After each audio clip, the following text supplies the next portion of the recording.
दोस्तों, बहनों और मेरे प्यारे साथियों, नमस्कार। आज मैं आपके सामने बैठा हूं, दिल को हाथ में लेकर, आंखों में वही पुराना जोश, लेकिन इस बार दिल बहुत भारी हुआ है। अप्रैल 2026 का भारत।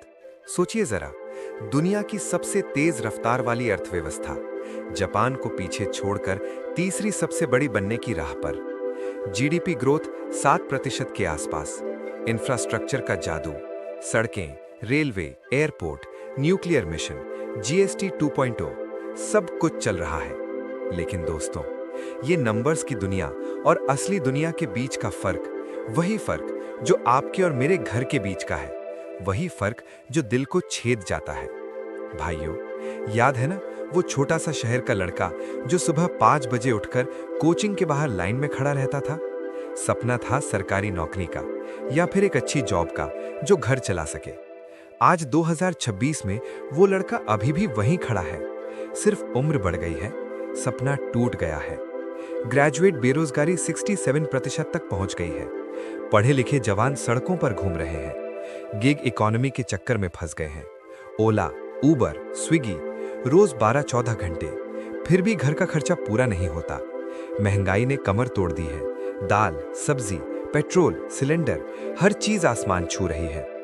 किसान भाई खेतों में पसीना बहा रहे हैं, फसल उगा रहे हैं, लेकिन मंडी में दाम नहीं मिल रहा। और ऊपर से जलवायु परिवर्तन, बारिश का पैटर्न बिगड़ गया, सूखे हुए खेत, पानी की किल्लत। लेकिन दोस्तों, इसके साथ साथ भारत एक और चेहरा भी दिखा रहा है। विकसित भारत का सपना, मिडिल क्लास बढ़ रही है, डिजिटल इंडिया का जादू, यूपीआई, ओएनडीसी, एआई मिशन, सब चल रहा है। दुनिया अब भारत की तरफ देखती है। G20 हो, क्वाड हो, ग्लोबल सप्लाई चेन में हमारा रोल बढ़ रहा है। इंफ्रास्ट्रक्चर का नया जमाना है। एयरपोर्ट 2 गुने हो गए, हाईवे का जाल बिछ गया, रेलवे आधुनिक हो रही हैं, कॉर्पोरेट बैलेंस शीट्स मजबूत हैं, बैंक स्वस्थ हैं, विदेशी निवेश आ रहा है। ये सब देखकर दिल खुश हो जाता है, सच्ची बात। लेकिन फिर दिल रो देता है जब सोचता हूं ये विकास किसके लिए है। टॉप 10% वाले 58% राष्ट्रीय आय खा जाते हैं, नीचे के 50% को सिर्फ 15%। 228 मिलियन लोग अभी भी गरीबी रेखा के नीचे। अरबपतियों की संख्या बढ़ रही है, लेकिन गरीबों की तकलीफ कम नहीं हो रही। असमानता का ये घाव इतना गहरा है कि अंबेडकर जी की संविधान की आत्मा भी तड़प उठी होगी। और ऊपर से राजनीति, लोकतंत्र के पीछे हटने की बातें, सिविल सोसाइटी पर दबाव, विपक्ष को निशाना बनाने की खबरें, मुस्लिम भाइयों के खिलाफ बदनामी, ये सब देखकर दिल में एक दर्द उठता है। हम एक धर्मनिरपेक्ष लोकतांत्रिक देश थे, क्या वो सपना अभी भी जिंदा है? भू राजनीति की बात करूं तो ईरान का युद्ध, मध्य पूर्व की आग, अमेरिका की टैरिफ, चीन सीमा पर दबाव, पाकिस्तान और बांग्लादेश से व्यापार के मुद्दे, सब कुछ एक साथ। रुपए में उतार चढ़ाव, निर्यात पर असर। फिर भी हमारी सरकार व्यवहारिक है, लचीलापन दिखा रही है।